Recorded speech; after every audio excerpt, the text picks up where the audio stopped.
Hi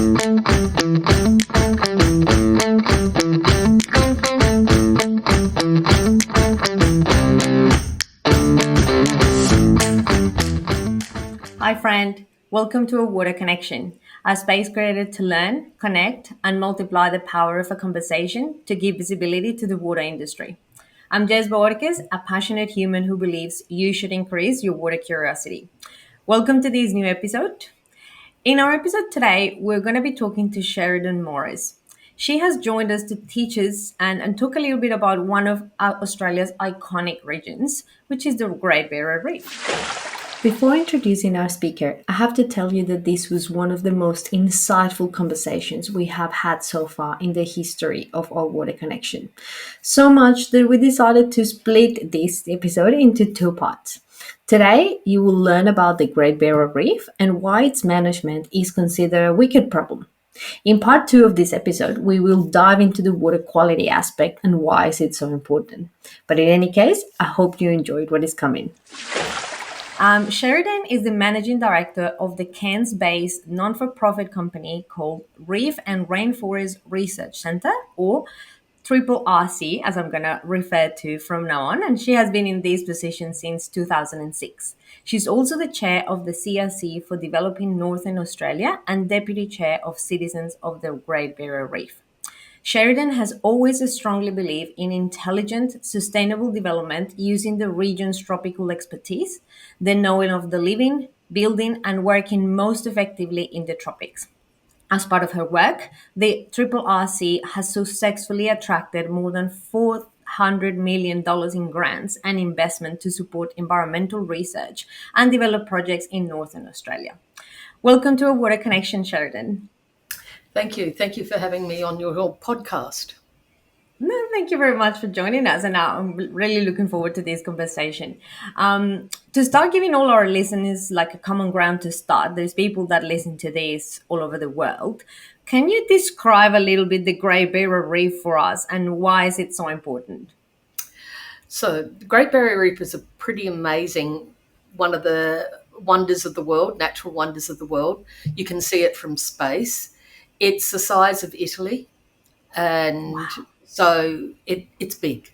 It's big. And I think a lot of people perceive reefs as being really quite discrete entities. This is a very large connected system, and it operates often and ecologically operates at a regional level. So it's not like they say the Great Barrier Reef and talk about it as one whole thing, but really it's really quite a series of discrete of entities all up and down the Queensland coast, on the eastern side of Queensland coast in Australia. Yeah, like as you said, I can't believe it's the size of Italy. I had never really thought about that. It's really extensive. So, and how is water quality? I mean, I guess a lot of water would come from the land from the east coast of Queensland and end up like in the areas where the Great Barrier Reef is. How does normally water quality affect this massive region in the ocean? So before I quickly get to that, let me just say the Great Barrier Reef economically is extraordinarily important, both locally at a state level and also to Australia's entire economy. It turns, greater than directly $6 billion a year. It employs, depending COVID knocked these figures around a bit, between 45 and 60,000 people. And of course, there's all the spin-off employment that comes with that. So it's extremely, this is where a natural resource or a natural entity is worth a huge amount of money. There are reefs on the Great Barrier Reef that are as valuable as real estate in Tokyo and New York. So, yes, so this has huge economic as well as environmental, as well as huge cultural values for our Indigenous, Aboriginal Indigenous people in Australia. And it's extremely important for all of the communities that live up and down the Great Barrier Reef. So just giving that. I just wanted to give a sort of wonderful introduction. an economic basis for it as well. Water quality is pretty interesting because along the eastern seaboard of Queensland, adjacent to the Great Barrier Reef, is a great deal of agriculture. And that agriculture mostly forms the sugar industry is really big, just like in Florida or over in the US. And the sugar industry, horticulture, and of course the grazing industry. So a lot of cattle grazing up and down the entire coastal area. And so there are consequences of that. In about we fundamentally changed how our land functioned, and particularly about now 60 or 70 years ago in the grazing industry, we introduced some new technology in the form of a new breed of cattle. Initially, when cattle was introduced to Australia and to this side of our country, Yeah. basically they're a hard-hoofed animal. Prior to that, Australia didn't have hard-hoof animals. So they had kangaroos, wallabies, bandicoots, all these things were all soft-footed animals. So introducing cattle ungulates, basically cattle, pigs, camels, all these things with hard hooves, buffalo, caused enormous damage. We also brought in a new variety, which are zebu cattle, which basically came out of Africa and India, a breed, and we had the Australian Brahman. Now, the previous to that, we had British type cattle, and British cattle, as soon as it got hot and dry, which happens, in Australia, they would Yeah. fall over and die, and Yeah. so they Yeah. didn't really had a chance to do that much damage. But with the African and Indian-based breeds that came into Australia, so that's the Brahman, the Braford, those style of breeds, they are very tolerant to drought conditions and harsh conditions of Australia. So they can stay on the country and really end up doing quite a lot of damage. Now, our soil types are very old. Our soil is very thin. It isn't like Italy, which has wonderful, deep, highly fertile soils. Our soils are generally pretty poor. And so when we disturb them, when we have a drought condition and still work those soils or that country very hard, we have massive erosion. Yeah. And so Australia is droughts and flooding rains. So we have drought, drought, drought, and then huge rains. And so when we get that condition happening, we have very large erosion of our high quality soil, which is just terrible for production in the area. It also delivers a whole lot of sediment into the Great Barrier Reef that shouldn't be there. Because normally it rains, sediment and water washes down onto the floodplain. And when the floodplain is intact, water spreads out, it tends to slow down, drop a lot of its sediment, and then meander out into the Get ocean. into the ocean. Yes. We've changed, so not only have we increased erosion up in the upper catchment areas, we've then taken the floodplain and truncated nearly all the creeks and streams. We're using that for agricultural and horticultural production.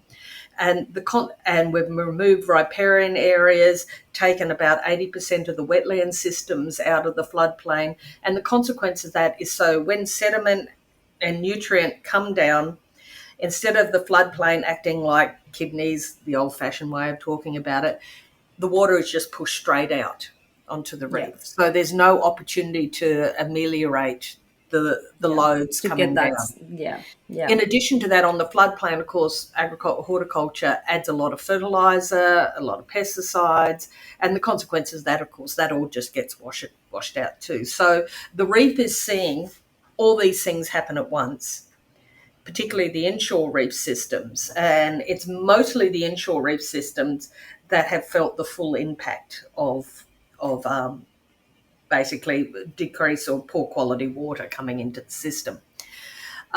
In addition to that, 70% of our species, our reef species, actually migrate in and spend some part of their life cycle within the inshore wetlands and those mangrove and wetland zones there.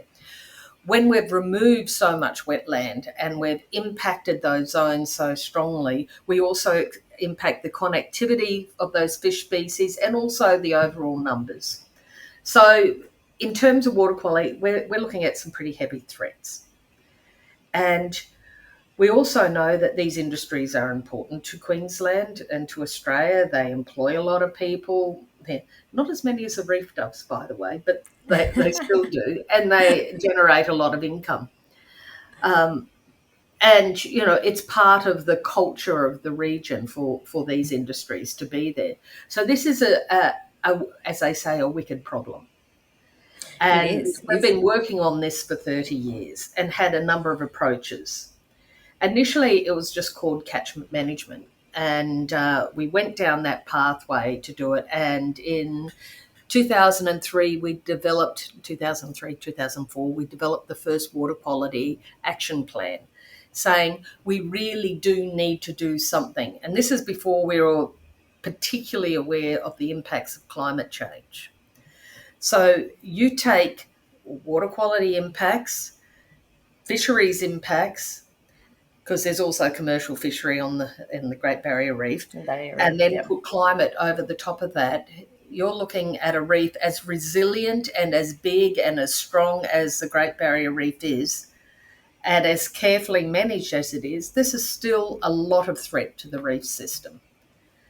And somewhere we've come to a point now where we're fully saying we have to be a lot kinder to the Great Barrier Reef.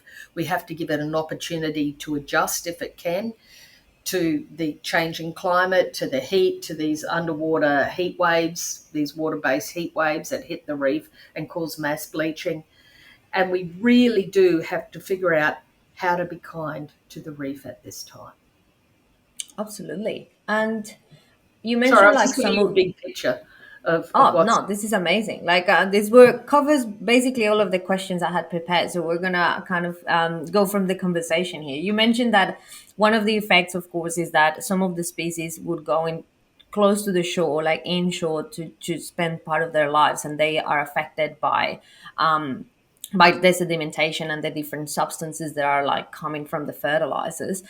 Is that sedimentation also affecting like the part that is a little bit further from the shore, like it gets all the way there to affect the species there, or is more in that area of the inshore? It is primarily in the inshore region. Yeah. Seagrass beds, mangrove areas, although mangroves are protected, they are still hit by, too much nutrient, too much pesticides and the like. We do find, and the monitoring shows us, that right out in the mid-shelf reefs, when the flood plumes move all the way out there, so we do find pesticides like diaron, a herbicide that's used that is actually mostly controlled now, but was used extensively in agriculture and sugar production. We find out on the reef 50, 60 kilometres Yeah. out to it. The impact, though, the harsh impacts are mostly felt inshore, Yeah. and Yeah, for sure. that's what the inner reef. Inshore is not accurate; it's the inner reef systems. Now, remember, the inner reef systems are the ones most visited by locals, by community, by quite a lot of tourists. With the new boats, the tourists can go further out on the reef, but the inshore reef systems are extraordinarily important to community and culturally are really important. So you can't say, oh, it doesn't matter if they go because, we've got the outer reefs here. And that Yeah. connectivity, that cross-shelf connectivity that I spoke about is extraordinarily important.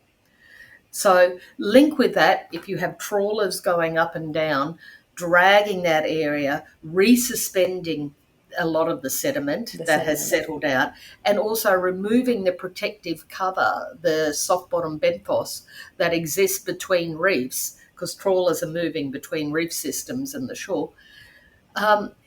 You actually directly interfere with that transmigration, that cross-shelf migration of fish species, particularly when they're little, because they come in Hmm. and breed and then go back out again. And that's their protection. They jump from little cover to little cover to little cover. And suddenly we remove all the cover and Yeah. wonder why we're having problems with stocking fish stock species and the like. Yeah, So of course. we need to think a bit more carefully. How can we have this comfortable coexistence between industry and farming and other industries and a resilient, strong, cared for reef system into the future, particularly in the face of climate change. Now, that takes a lot Yes. more innovation than just thinking you can click your fingers and get an answer. Yes, as you say, is one wicked problem that is just has a lot of dimensions, and also it requires a lot of collaboration. I imagine, like in between a lot of entities that are responsible for that. I had that as one of the questions, like who, talking about like a region that is that extensive, that is also very close to shore and also outside and is all connected. What are the main stakeholders that are responsible slash working towards keeping the Great Barrier Reef safe and helping in that adaptation that we're talking about to all the changes that are happening? So, the governance system, ecosystem of the Great Barrier Reef is really difficult in its own right. So, the Great Barrier Reef Marine Park Authority, or the legislation that goes with it, is both Commonwealth, so it comes from Yep. the Australian government, and then it's also at a state level because it's the Great Barrier Reef is completely within the state of Queensland. Queensland. So Yeah. it is a joint agreement between Queensland and the Commonwealth, and probably one of the most successful agreements in this field for a long time. So there is an entity called the Great Barrier Reef Marine Park Authority, and I think they've just changed their name to the Reef Authority, but anyway. Don't matter. And Yep. and they have responsibility for overseeing the direct management of the reef. However, the on-land component actually sits with the Queensland government, with the state Yep. government. Then you have, say, all the sewerage works, all the road works, all the things that happen on the land side that discharge into the reef. They are often the responsibility of the local councils. So we have our three levels of government involved. Then we have our representative of our industries, so the cane growers and the Horticulture Australia and MLA and the grazing industry. They are all involved. Then you get down to individual groups, whether they're land care, NR natural resource management groups, land care groups, and others all up and down the coast that also take on a degree of responsibility for doing that work. You also have a whole research entity that sits to the side. I know this is complex, but I'm trying to drop it down. You You're also doing have an a excellent job. you also have a whole research entity, and which encompasses things like the National Environmental Science Program, of which we host and run, the Australian Institute of Marine Science, which is strongly focused in Northern Australia and has a long history on the reef. We had CSIRO that has an interest and work to the reef.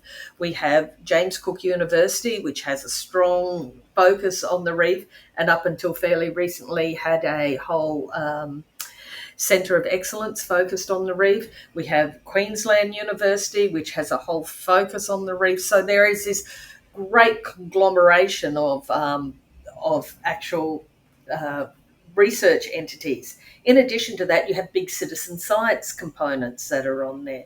So we have citizens of the Great Barrier Reef. We have a whole lot of little small philanthropic entities and not-for-profits all up and down the coast that do mangrove watch, seagrass watch, who are all involved in protecting the reef. There are others who are involved in rehabilitation of the reef and growing out corals and the like. So, and they're all the civil society groups of citizen science who want to be active in the reef.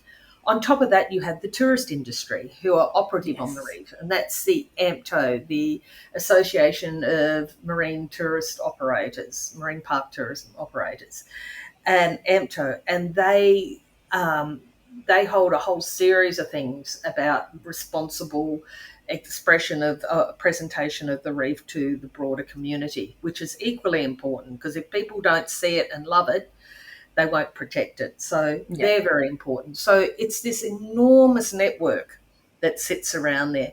And you need this amazing level of cooperation between all these players. And I've not mentioned the seafood industry yet, and the fishing industry, and the trawl industry, and aquaculture, and all the others that come along with it. So It's a pretty vast network, and every single one of those players doesn't wake up in the morning saying, "Oh, I want to wreck the reef." Yeah. When they get up in the morning, they don't have a view that they want to go out there and destroy the reef. What they do have a view on is their part within that amazing reef system. All of them need the reef to sustain. All of them need the reef to survive. So that's the common ground in that web. Yeah. And then you have to start looking at what to do and how to figure out how to make it happen. The water quality is one small picture of that. Oh, absolutely. Yeah. Yeah. This conversation could be so broad, and especially when you start talking about all the stakeholders, it just got bigger and bigger. It's Um, terrifying, isn't it? Oh, it is, and it's very exciting as well. I guess it has a lot of value. It just goes to show, with your introduction on the economic value of it, is and how valuable this whole region is. Well, yes, and then the more you think about it, there's so many people that depend on it, or that are interacting with it. That is, yeah, it definitely makes it really challenging. What a challenge Sheridan was sharing with us. I hope you have learned a lot about the Great Barrier Reef. Remember that we decided to split this conversation into a two-part episode. Come back next time for the second part of this conversation, where we will learn amazing approaches to protect the Great Barrier Reef water quality. I hope you have enjoyed the ride so far. Follow us on LinkedIn as Our Water Connection to hear all the updates and new episodes coming. You can hit follow on Our Water Connection on Spotify, Apple Podcasts, or your favorite platform for podcasting. And you can also watch us on YouTube. Help us grow this project by sharing this episode with colleagues, friends, and family. Help them increase the water curiosity. I hope you enjoyed this ride, and I'll see you next time.